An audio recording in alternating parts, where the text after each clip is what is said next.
같이 읽겠습니다. 12절 13절입니다. 시작. 내 부모를 공경하라.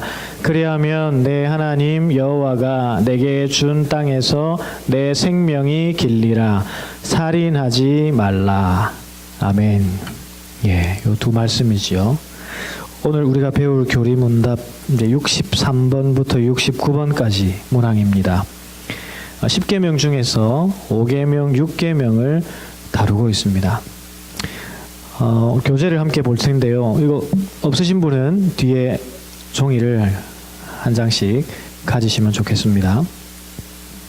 10계명은 크게 두 부분으로 나눈다는 거 아시죠?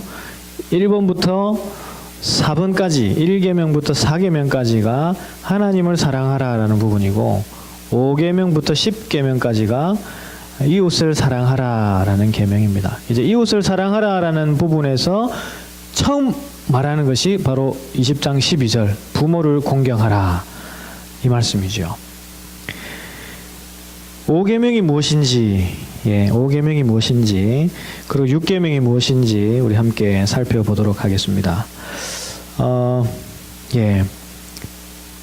교재를 보겠습니다. 화면에는 띄우지를 못했습니다. 63문부터 보겠습니다. 제가 문제를 읽으면 답을 읽어주십시오.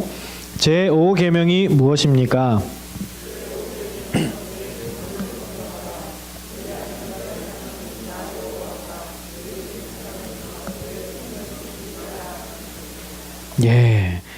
이거 다른 설명이 필요 없을 만큼 쉽고 분명한 계명입니다. 그런데 이것을 설명하기 위해서 64번, 5번, 6번이 있는데요. 이걸 설명하기 위해 이렇게 많이 필요할까 싶은데 보면 좀 의외의 말씀들이 있습니다. 64문을 제가 읽습니다. 제5계명이 명하는 것은 무엇입니까?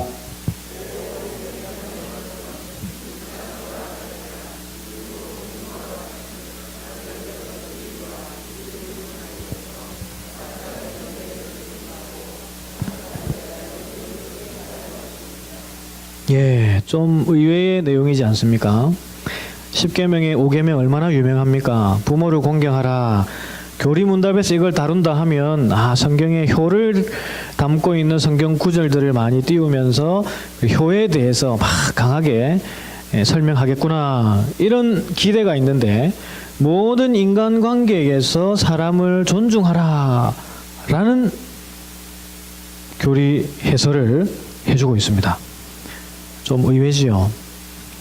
5번째 계명이 부모를 공경하라 해서 단지 부모 자식의 관계로만 한정하는 것이 아니라 이것을 확대해서 모든 인간관계, 아주 광범위한 인간관계를 다 다룬다라는 것을 우리는 제일 중요하게 먼저 기억해야 되겠습니다. 우리 사회에 여러 가지 지위가 있고 사람들 간의 관계가 있습니다. 그것이 수직적인 관계일 수도 있고 수평적인 관계일 수도 있고 전혀 관계가 없는 그런 남남인 관계가 있을 수도 있겠죠. 이런 여러 가지 복잡한 인간관계 가운데에서 높일 사람은 높이고 존중할 자는 존중해주고 그 관계에서 요구하는 의무가 있으면 그것을 충실히 수행하라라는 것이 이 5계명에 담겨 있는 내용이다라는 것입니다. 그 구체적인 내용을 책의 아래에 이제 성경 구절 몇 가지를 적어 놓았습니다. 먼저 64문 밑에 1번 성경 구절이 있지요. 로마서 13장 1절에서 7절. 같이 한번 읽어보겠습니다. 1절하고 7절입니다. 시작. 각 사람은 위에 있는 권세들에게 복종하라. 권세는 하나님으로부터 나지 않음이 없나니 모든 권세는 다 하나님께서 정하신 바라. 모든 자에게 줄 것을 주되 조세를 받을 자에게 조세를 바치고 관세를 받을 자에게 관세를 바치고 두려워할 자를 두려워하며 존경할 자를 존경하라. 국가에 대한 복종을 말씀합니다. 부모 공경을 이야기하면서 부모님 이야기는 온데간데 없고 지금 국가 이야기 먼저 해놓고 있어요. 대통령이나 정치 지도자들 하나님이 세우신 권세인이 그 권세에 복종해야 된다라고 말씀합니다. 사실 여기에 대해서 생각해 볼 문제가 많이 있습니다. 과연 악한 지도자에게도 복종해야 되는가? 불법적인 방법으로 지도자의 자리에 앉은 사람, 독재자, 백성들을 억압하는 지도자들, 그들에게도 복종해야 되는가, 이런 문제가 있죠. 어느 선까지 복종하고 쿠데타가 안 되면 어느 선까지 이렇게 저항이나 항거가 가능한가, 여러 가지 복잡한 문제들이 뒤따릅니다. 그렇지만 중요한 것은 성경의 가르침은 그럼에도 그 권세, 국가의 권세는 인정해야 된다라고 말씀합니다. 왜냐하면 하나님께서 국가를 세우신 목적이 있기 때문에 그렇습니다. 국가를 세우신 목적이 뭡니까? 바로 우리를 위해서 세운 거거든요. 정치를 잘하든지 못하든지 우리를 위해서 세워주셨기 때문에 인정해야 된다는 것입니다. 대교리 문답을 보면 그렇게 해야 되는 이유를 좀 더 분명히 볼 수 있습니다. 소교리 문답은 그냥 간단하게 짚고 넘어가는데요. 대교리 문답을 보면 아랫사람이 윗사람에게 구체적으로 어떻게 해야 되는가, 이런 부분들 있습니다. 기도와 감사, 존경, 이런 것들 다 포함하고요. 제가 읽어드리고 싶은 것은 128문, 대교리 문답 128문에 이런 말이 있습니다. 화면을 한번 보시겠습니다. 아랫사람들에 대하여 윗사람들에게 요구되는 것은 무엇입니까? 쉽게 말하면 국가의 기능, 국가를 세우신 목적, 국가가 어떻게 해야 되는가, 윗 어른들은 어떻게 해야 되는가, 이걸 말합니다. 좀 길지만 같이 한번 읽어보겠습니다. 시작. 윗사람들에게 요구되는 것은 하나님에게서 받은 권세대로 그들이 인륜관계에 따라서 아랫사람들을 사랑하고 위하여 기도하고 축복하며 그들을 가르치고 권고하고 훈계하며 잘하는 자들을 격려하고 칭찬하고 포상하며 잘못하는 자들을 바로잡아 책망하고 징벌하는 일입니다. 또 영육간에 필요한 모든 것을 그들을 위하여 공급하고 예비하며 정중하고 지혜롭고 거룩하고 모범적인 행위로 하나님께 영광 돌리고 자신들에게 영예가 있게 하여 하나님께서 그들에게 주신 권위를 보존하는 것입니다. 이 말을 보면 어른의 역할이 뭔가, 부모의 역할이 뭔가, 자녀들을 돌봐야 된다는 것도 있고 또 칭찬해야 된다는 것도 있고 때로는 책망해야 된다는 것도 있고 기도하고 축복해야 되는 어른들의 역할이죠. 이게 윗어른, 하나님이 세우신 위에 있는 자들의 해야 되는 역할입니다. 국가나 정치 지도자들도 이것을 위해서 하나님이 세우신 겁니다. 이 일을 하라고 세우셨다는 거죠. 근데 이것을 잘 못한다 할지라도, 조금 실수하고 많이 못한다 할지라도 우리는 이 질서를 따라야 된다라는 겁니다. 어쩔 때는 너무나 분하고 억울한 일 나라로부터 받을 때가 있습니다. 도대체 이놈의 나라는 나한테 해준 게 뭐냐, 정말 열심히 일해서 세금 꼬박꼬박 내고 국가의 그런 권리 의무들을 다 행했더니 나한테 돌아온 것은 고작 이런 거냐, 원통하다, 이런 일들이 종종 있습니다. 그런 감정이 든다 할지라도 하나님이 국가를 통해서 이 일들을 그래도 하시려고 하기 때문에 하나님께서 바로 하실 일을 믿고 신뢰하고 국가의 방침에 따라가야 된다라는 거죠. 요즘에 대한민국 우리 국민들이 스스로를, 나라를 가리켜서 뭐라고 말합니까? 대한민국 이렇게 안 하고 뭐라 하죠? 헬조선. 다른 나라가 우리나라를 그렇게 불러주는 것이 아니고 우리가 스스로를 막 헬이다, 헬조선이다, 지옥 같은 조선이다, 그렇게 스스로 말한다는 게 너무 안타깝습니다. 나라에 망조가 들었다, 소망이 없다, 기회만 되면 이민 가겠다. 정말 이민 와 있는 사람들이 너무 부러워하는 그런 시대에 한국 사람들이 살고 있습니다. 정책이나 치안이나 사람들의 도덕성, 마음에 안 드는 부분이 너무 많다는 거죠. 그것이 나에게 또 우리 가정에 때로 위협이 되고 해가 될 것 같은 두려움에 정말 하루하루가 힘들다, 두렵다, 소망이 없다, 이 나라를 뜨고 싶다, 이런 생각을 하고 이런 말을 합니다. 그렇지만 가만히 생각해 보면 사람들은 국가를 통해서 자신들이 하루하루 살아가는 거의 모든 것을 공급을 받고 있다는 거 우리는 잊어서는 안 됩니다. 경제가 돌아가는 거 자기 스스로 할 수 없는 일입니다. 경제가 이렇게 막 잘 돌아가는 거 국가의 기능입니다. 자녀들이 교육의 혜택을 받는 것, 의료의 혜택을 받는 것, 경쟁이 치열한 사회지만 그래도 내가 경쟁에 참여할 수 있도록 기회가 주어져 있는 것, 하다못해 전기를 마음껏 쓰고 가로등을 놓아주고 도로를 닦아주고 수돗물을 마음껏 쓸 수 있는 것, 다 국가가 있기 때문에 이 일들이 가능한 거거든요. 크게 나한테 막 이렇게 어떤 직접적인 이익을 주지 못하고 때로 많은 것을 빼앗아 가는 것 같은 그런 느낌이 들어도 세세하게 따져보면 너무나 많은 것들을 나라를 통해 공급받고 있습니다. 하나님은 바로 우리에게 나라라는 그 제도를 통해서 그것을 공급해 주시려고 국가를 유지시켜 주시는 겁니다.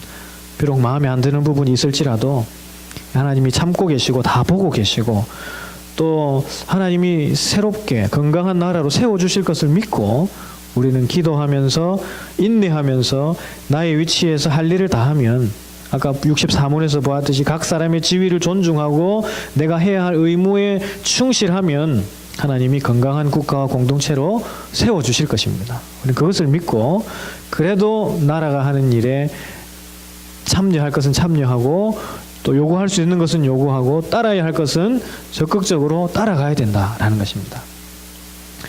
국가뿐만 아니죠. 오늘 그 근거의 구절이죠. 예, 교재 90쪽에 에베소서 5장 21절, 22절, 24절 보면 아내들이여 남편에게 복종하라 이야기합니다. 십계명 부모 공경 이야기하면서 이 말씀도 넣어놨습니다. 아내들이 남편에게 또 남편도 마찬가지로 아내를 사랑하는 것, 존중해 주는 것, 다 이 5계명에 포함이 됩니다.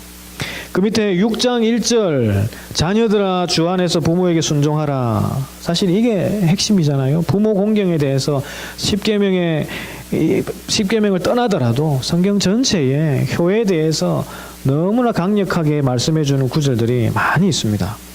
6장 4절에 에베소서 6장 4절 아비들아 자녀를 노엽게 하지 말고 주의 교훈과 훈계로 양육하라.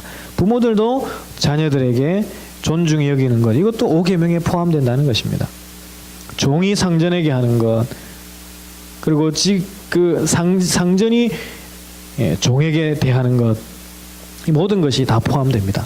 직장에서 직원들에게, 학업자에게 존중히 여기고 또 상전 우리 직장 상사들에게 순종하고 또 존중히 여기고 이 모든 것이 다 포함됩니다. 교회 안에서도 교회의 지도자들 하다못해 목자 목녀들에게도 순종하고 또 협력하고 존중해주는 이 모든 것이 5계명이 말해주고 있다라는 것입니다. 65문은요 이것을 한 번 더 강조해 줍니다.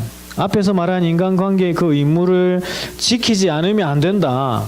지키지 않는 것을 금한다. 똑같이 반복하지요. 5계명이 금하는 것은 각각의 여러 지위와 인륜관계에서 각 사람의 명예를 존중하지 않고 거기에 대한 의무 수행하기를 소홀히 하거나 거스르는 것, 이거 허용하지 않는다는 겁니다. 66문을 넘어가 보겠습니다. 66문은 이제 이 계명에 주어져 있는 약속이지요. 제가 문제를 읽겠습니다. 답을 하십시오. 제5계명을 지킬 이유로 이어서 말씀하신 것은 무엇입니까?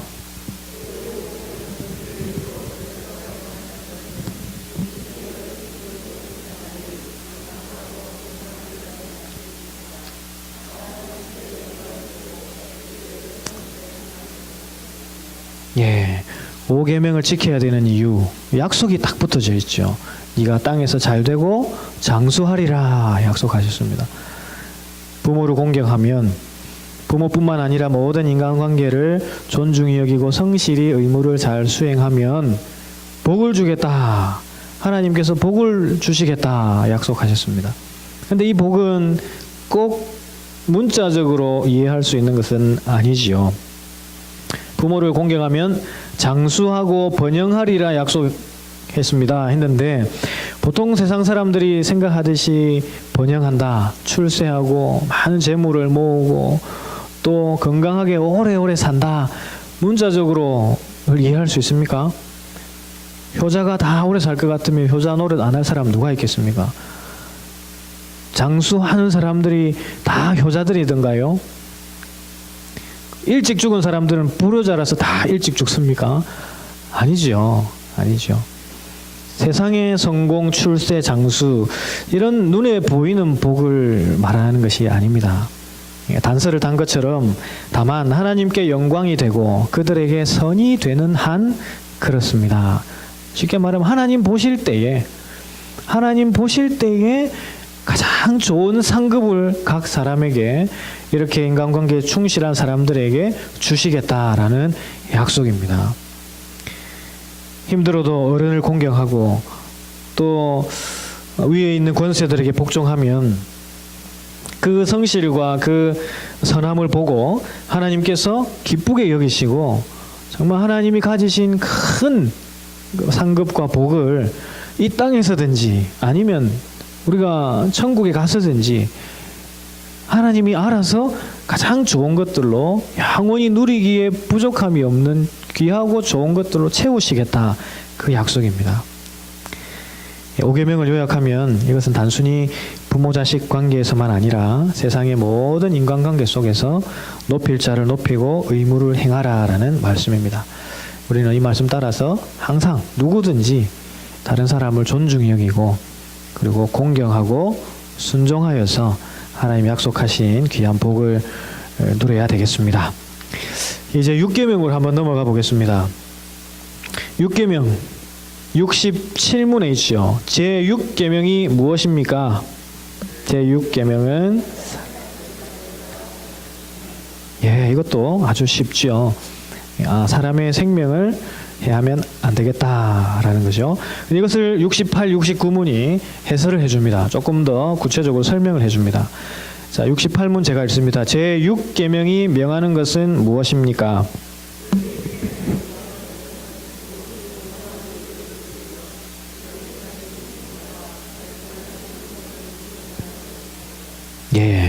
그 밑에 성경 구절 한번 보실까요? 68문의 1번이란 에베소서 5장 28절 29절 28절 29절 같이 읽어보겠습니다. 시작.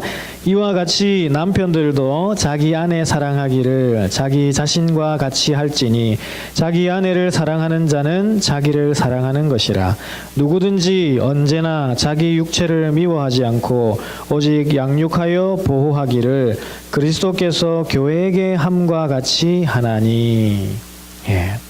이 말씀은 남편이 아내를 어떻게 사랑하고 보호할 것인가 이것을 가르치는 말씀이죠. 남편들이 자기 몸을 아끼고 소중히 여기듯이 아내를 사랑하라 이렇게 말합니다. 사람이 다 자기 몸을 소중히 여긴다라는 것을 이 살인하지 말라의 근거문으로 제시하고 있습니다. 자기 몸을 소중히 여긴다는 거죠. 내 몸은 험하게 굴려도 된다라고 생각하시는 분 있습니까? 다쳐도 상관없고 좀 찢어져도 상관없고 감기가 나서 열이 막 올라도 나는 괜찮다. 아무도 그런 사람 없어요. 자기 몸이 다칠까 어떻게 사고 날까 병들까 늘 긴장하고 건강을 관리하고 조심하고 그렇게 하지 않습니까? 자기 몸을 다 소중히 여깁니다. 그만큼 그 정성과 그 마음만큼 아내를 사랑하고 나아가 다른 사람들도 동일하게 소중히 여기고 그들의 생명도 그만큼 보존해 주어라. 이것이 성경의 명령이지요. 사람의 생명을 무엇보다 우리는 귀하게 여겨야 합니다. 유엔에서 선언한 국제인권선언문을 보면 제1조가 이렇습니다. 화면을 한번 보실까요? 유엔의 세계인권선언문. 영어로 되어 있어가지고 한국말로 번역된 걸 또 가져와 봤습니다. 밑에 한국말 한번 읽어보실까요? 시작. 모든 사람은 태어날 때부터 자유롭고 존엄성과 권리에 있어서 평등하다.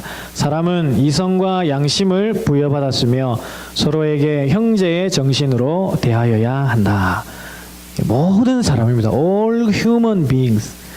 모든 사람은 태어날 때부터 자유롭고 존엄과 권리에서 평등하게 태어난다. 인간이라면 가장 기본적으로 가지는 권리입니다.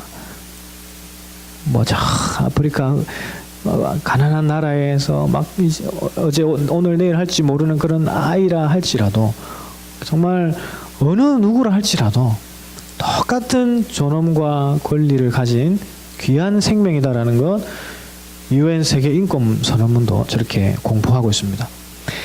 그래서 이것은 모든 국가와 조직, 사회 속에서 가장 기본적으로 지켜지고 있고 그렇게 해가고 있습니다. 그래서 어느 나라든지 그 나라의 헌법 제일 앞부분에 보면 이런 것들을 거의 비슷하게 표현을 해놓죠. 이 바탕 위에서 인간관계가 맺어지고 사회가 구성되고 나라가 또 발전하고 성장해 가게 됩니다. 물론 북한과 같은 나라는 뭐 이런 것과는 전혀 관계가 없지요. 이 가치를 거의 찾아볼 수 없는 특별한 경우고, 아까 말씀드린 대로 하나님이 사람들에게 이것을 보장해 주기 위해서 국가라는 제도를 인정하신다라는 것입니다. 6계명은 바로 이겁니다. 어느 누구든지 사람의 생명은 반드시 존중받아야 되고, 또 어느 누구든지 모든 사람을 대하여 우리는 존중해 주어야 한다라는 것을 6계명이 말해줍니다. 69문을 한번 보겠습니다. 제6계명이 금하는 것은 무엇입니까?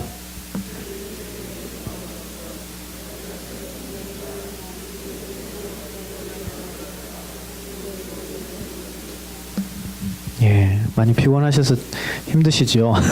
목소리가 갈수록 작아지는데요. 예, 같이 한번 다시 크게 한번 읽어보겠습니다. 제6계명이 금하는 것은 무엇입니까? 제6계명이 금하는 것은 자기 자신의 생명이나 이웃의 생명을 불의하게 빼앗거나 죽음으로 이끄는 모든 것입니다. 예, 사람의 생명을 죽이는 일은 하지 말아라. 근데 성경에는 뭐 누구는 죽여라, 저 사람은 죽여라 얼마나 많이 말합니까? 하나님의 공의의 관점에서 또 진리와 거룩을 지키기 위한 특별한 그 죄에 있어서 하나님 그렇게 말씀하신 것이지, 기본적으로 성경도 그렇고 뭐 이 세상의 가치가 그렇듯이 생명은 존중받아야 한다라는 것입니다. 그런데도 이 세상에는 너무나 이것이 지켜지지 않고 있습니다. 인간의 존엄성이 짓밟히는 일들이 너무나 많지요. 남의 생명을 존중히 여기지는 못할 망정 이것을 빼앗고 죽이는 일들이 얼마나 많이 일어나는지 모릅니다. 요즘에 그래 한국에서 많이 뉴스 보도가 되지 않습니까? 그것도 부모가 자기가 낳은 친자녀를 죽이고 배장하고 뭐 이런 경우들을 많이 접하지요. 아주 끔찍한 일입니다. 있을 수 없는 일들이 지금 일어나고 있습니다. 돈 때문에 분노를 참지 못해서, 어쩔 때는 묻지마 살인 이런 식으로 너무나 귀한 생명을 너무 하찮게 여러 가지 이유로 수많은 살인 사건들이 매일같이 일어납니다. 성경은 자신의 생명이든 남의 생명이든 빼앗는 것은 결코 못하도록 금하고 있습니다. 아무리 그 사람에게 큰 문제가 있고 어려움이 있어도 그것이 그 사람의 생명보다 중요한 일인가 라는 이유 때문에 못하게 하시는 거죠. 그래서 증거가 나오지 않은 그런 살인자의 경우에 한해 도피성을 설치하게 하신 예만 보아도 우리가 하나님이 생명을 얼마나 소중히 여기는가 그것을 알 수 있습니다. 우리도 뭐 낙태라든지 아니면 자살이라든지 또는 사형제도라든지 이런 것들도 참 생명이 얼마나 귀한가, 이 관점에서 정말 진지하게 이렇게 생각을 해봐야 될 그런 주제들입니다. 거기다가 주님은 아주 좀 더 한 걸음 더 나아가서 말씀하십니다. 그 밑에 우리 마태복음 5장 22절 성경 구절 있지요. 69문에 3번 밑에 마태복음 5장 22절 같이 한번 읽어보겠습니다. 시작. 나는 너희에게 이르노니 형제에게 노하는 자마다 심판을 받게 되고 형제를 대하여 라가라 하는 자는 공회에 잡혀가게 되고 미련한 놈이라 하는 자는 지옥불에 들어가게 되리라. 좀 더 심하게 말씀하시죠. 죽이는 것 허용하지 않는다, 이것을 더 넘어가지고 죽이려는 생각, 마음, 미워하는 마음, 욕하는 것, 분노, 이것까지도 살인하는 것과 동일하게 취급하셨습니다. 이 사람도 지옥불에 던져질 것이다, 그렇게 말씀하셨죠. 과장하신 말씀이 아닙니다. 에이 주님 뭐 그 정도라고 그 정도 했다고 그렇게 하실까? 과장이 아니에요. 이것은 과장을 하시려고 이런 말씀하신 게 아니라 자, 가만 생각해 보면 누구를 미워한다라는 것은 어떤 마음입니까? 미워한다. 저 사람 너무 밉다. 이것은 다시 안 봤으면 좋겠다. 그 마음이죠. 다시 안 봤으면 좋겠다. 저 사람하고 다시 부딪힐 일이 없었으면 좋겠다. 뭡니까? 더 나아가면 그냥 없어졌으면 좋겠다. 이거예요. 없어졌으면 좋겠다. 살인의 결과와 다를 바 없는 마음을 갖고 있는 거잖아요. 살인해서 그 사람이 없어지는 거나 너무 미운데 그 사람 없어졌으면 좋겠다 생각하는 거나 놓고 보면 결과는 똑같은 거거든요. 미워하는 것이 살인하는 것과 똑같다는 것입니다. 누군가를 향해 분노하고 저주하는 거 마찬가지입니다. 분노하고 저주할 때 상대방이 받는 그 수치심, 모욕감, 상처. 여러분 심한 욕 들어보신 적 있습니까? 심한 욕. 예. 보통 남자 아이들이 학교 생활할 때 욕을 서로 많이 주고받으면서 욕 배틀 이런 것도 합니다. 누가 더 센 욕을 오래 안 쉬고 많이 하는가. 장난삼아 하지만 듣고 있으면 뭐 부모님 욕까지 다 하면서 막 그걸 정말 막 그것을 한번 경험하면 내 마음이 쓰리고 너무나 수치스럽고 막 숨고 싶고 비참하고 내 자존감이 다 무너진 것 같고 그런 마음이 들거든요. 욕을 한번 들으면 내 자존감을 때려 눕히는 것과 마찬가지입니다. 사람 죽는 거하고 똑같다라는 것이죠.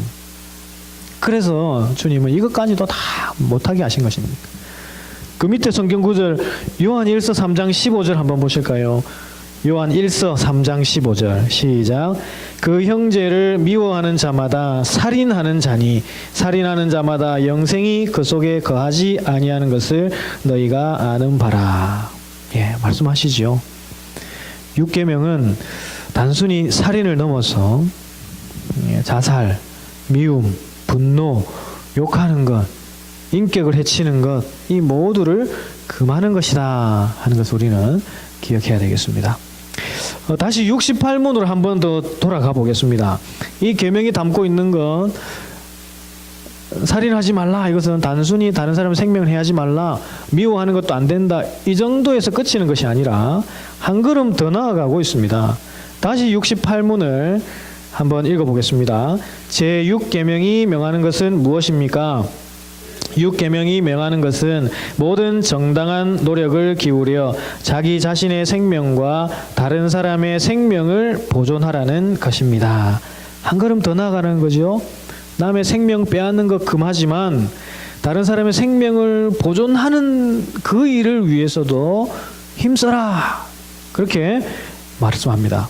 모든 정당한 노력을 기울여서 자신과 남의 생명을 보존하기 위해 힘써야 한다. 그 노력을 기울여야 한다라고 말씀합니다. 그 근거 구절 68문의 뒤에 시편 82편 3절 4절 말씀 같이 한번 또 읽어보겠습니다. 우리가 이렇게 얼마나 적극적으로 사람을 살리는 일을 해야 되는가 말씀하는 구절입니다. 시편 82편 3절 4절 시작. 가난한 자와 고아를 위하여 판단하며 곤란한 자와 빈궁한 자에게 공의를 베풀지며 가난한 자와 궁핍한 자를 구원하여 악인들의 손에서 건질지니라 하시는도다. 이것은 신구약 성경 많이 나오는 말씀이죠. 가난한 자와 고아와 과부를 돌아보라. 예수님께서도 나는 세리와 죄인의 친구가 되기 위해 오셨다. 이런 말씀들. 어려운 사람, 약한 사람, 아픈 사람, 힘든 사람들을 위해 주님이 오시고 너희도 그들에게 나아가라 라고 하시는 그 많은 말씀들이 다 해당이 됩니다. 고아와 과부, 빈궁한 자와 가난한 자 건져내어라 말씀합니다. 이런 자들을 보고도 가만히 있는 것, 그것은 그들이 죽도록 방치하는 것, 심지어 죽이는 것과 같다, 그렇게 보십니다. 그래서 그런 사람들이 보이거든 얼른 건져내어라, 건져내어라, 그것을 적극적으로 명령하시는 것입니다. 다시 말하면 내가 손해를 보고 때로 피해를 보고 어떤 불이익이 온다 할지라도 다른 사람을 도와주는 삶을 살라, 그 말씀입니다. 자기 스스로 생명을 지킬 수 없는 사람들이 얼마나 많습니까? 그런 민족들이 얼마나 많습니까? 그냥 가만히 있으면 그저 생명을 잃을 수밖에 없는 그 많은 사람들을 보고도 뒷짐지고 가만히 있는다. 이것은 그들의 죽음에 동참하는 것이나 공범이 되는 것이나 다름은 없습니다. 그래서 주님 그들을 살려주십시오. 적극적으로 기도하고 그 일을 위해서 우리가 무엇을 할 수 있습니까? 주님 그 영혼, 불쌍한 영혼도 살려주십시오. 마땅히 우리에게 책임을 주셨지 않습니까? 더 많이 기도하고 더 많이 섬겨야 합니다. 우리 지난 주일에 오셨던 그 선교 마치시고 돌아가시는 그 장로님 오셔서 말씀하셨지 않습니까? 얼마나 다들 도전을 받으셨습니까? 전도하고 진료하면서 그 아이 하나를 안고 뭐라고 한다 했죠? 천국에서 만나자. 예. 한 생명 치료해주고 전도하면 몇 명이라고요? 15명. 15명이 주님께로 확 죽어가던 그 사람들이 15명, 한 가정이 주님께로 돌아오는 역사들을 얼마나 많이 보셨는지. 제가 아틀란타 공항에 이렇게 모셔다 드리면서 대화를 나누면서 강도사님이 운전하시다 하가 물었습니다. 필리핀에 한 몇 번 정도 가셨습니까? 거기 강도사님도 한번 가보셨다 그랬나? 예. 몇 번 가셨습니까? 했더니 2002년부터 갔는데 그래서 계산을 딱 해보니까 44번 갔더라고요. 필리핀만 44번을 갔습니다. 우리 필리핀 가보신 분 있습니까?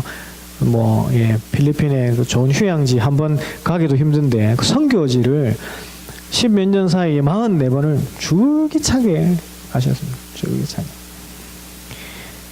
그 힘들고 고생스러운 선교지를 수없이 찾아다니는 것은 다른 이유가 아니라 생명 구하려고 가신 거잖아요. 한 명 치료해주면 한 가정이 돌아오는데 정말 귀하지 않습니까? 우리도 동일한 그리스도인이라는 이름에 걸맞도록 주님을 위해서, 주님이 사랑하시는 그 많은 사람들을 살리기 위해서 뭔가 해야 되지 않겠습니까? 기도하고 또 주님 우리가 할 수 있는 건 뭐가 있습니까? 정말 내가 여기서 할 수 있는 건 뭐가 있습니까? 워룸이라는 영화를 잠시 한번 본 적이 있습니다. 그 방에 클라젯 옷장에 기도 제목을 붙여 기도방을 만들어 가지고 거기서 모든 치열한 역사들이 일어나더만요. 예.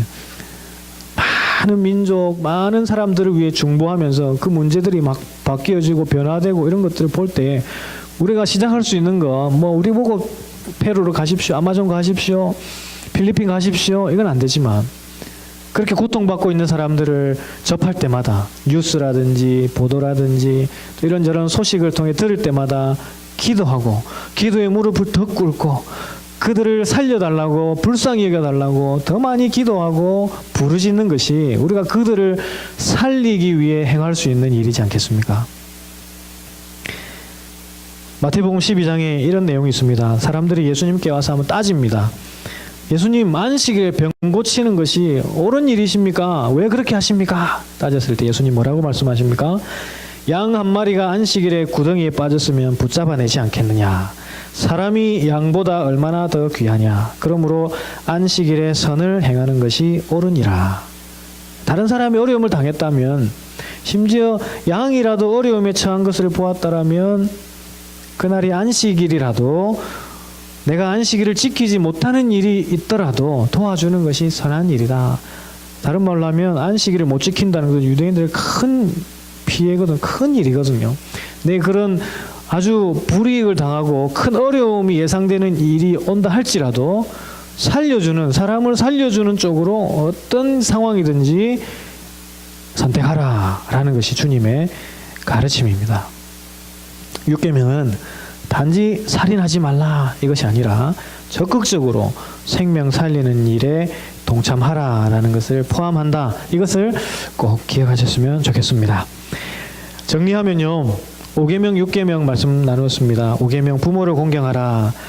단지 부모만이 아니라 주변의 모든 인간관계, 그 관계에서 다른 사람을 존중히 여기라는 말씀이고, 나아가 국가 질서에까지 순복하라라는 말씀이다. 이것을 나누었습니다. 6계명 살인하지 말라.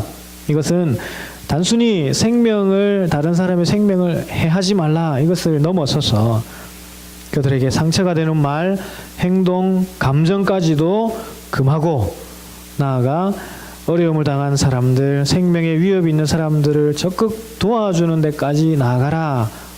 이 말씀이라는 거 전해드렸습니다. 5계명, 6계명 잘 기억하시고 이 말씀을 삶 속에서 늘 실천하시는 여러분 되시기를 간절히 바랍니다.